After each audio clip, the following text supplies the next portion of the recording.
Due diligence presentation by Claudia Magaña Lopez. Marketing 319, franchising and small business. Hi, Uncle Xavier. Thanks for contacting me to give you advice for your projected pizza shop. Let's start with what due diligence is. It is an investigation to value a potential business opportunity and to examine its risk before closing a deal. Professional business advisors will help you track any misleading information that you should be mindful of.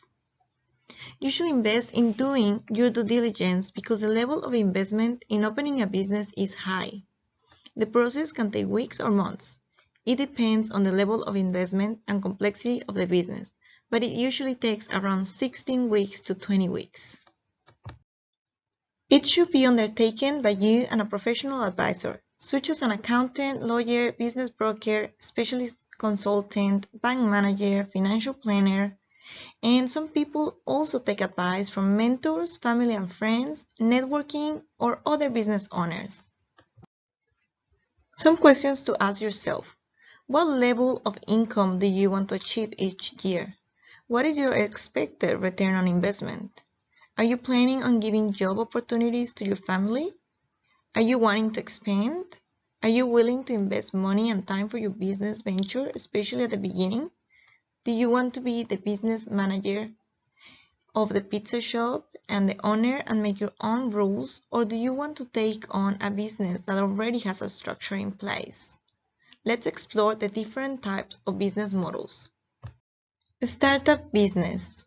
It lets you take control of the direction of your pizza shop. Your choice of products, you can create your own customer base and your own organizational culture.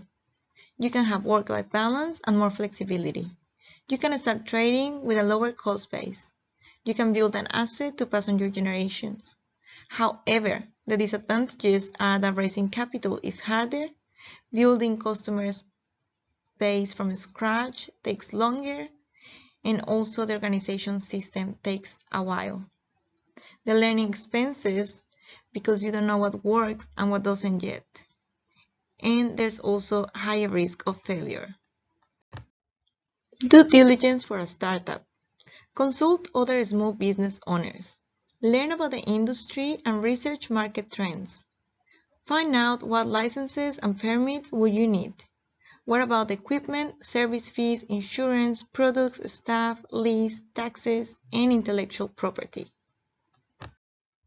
Purchasing an existing business. It's ready to operate. The business operations are already established. There is a lower risk of failure if it has a strong customer base. And the capital is easier to raise. However, the defined procedures are unfamiliar and sometimes they're very hard to change. You might be having to pay for extras such as goodwill and unwanted products that you might not even use. And the due diligence process takes more effort than a startup. Existing business due diligence. Why is the owner selling? Look at the accuracy of the balance sheet, the financial records, and the return on investment.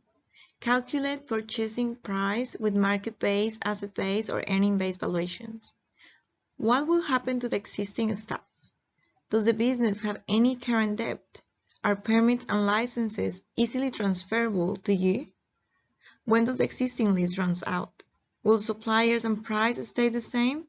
What is the condition of the equipment? Will customer loyalty change? And what is the business reputation? Finally, franchising. The franchisor supplies a product, provides procedures for running the business and training for franchisees. The time of developing market research and an operating system is already being done for you. There's lower risk of failure and capital is easier to raise. However, purchase price for entering is often very high. Sometimes you have to share profits with the franchisor. It's often restricted, you have to follow rules, and there is little room for creativity. There is a limited lifespan and renewal of the contract, and it is also not always guaranteed. Franchising due diligence. Learn about franchising. Assess your personality type. Do you mind having somebody telling you how to manage the business? Find out the industry trends for the franchise. Read all the disclosure documents, such as the copy of the franchise agreement and a copy of the franchising code of conduct. Read all of these 14 days before you sign anything. Obtain independent professional advice, check for cash flows and hidden costs, and consult other franchises of the brand. Considering you are retired, you have free time and available resources, you are not afraid of risk and want to achieve your desired work-life balance, I would suggest the startup business because of the level of flexibility.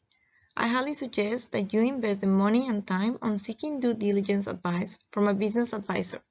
I hope I was able to answer all of your questions, Uncle. Good luck.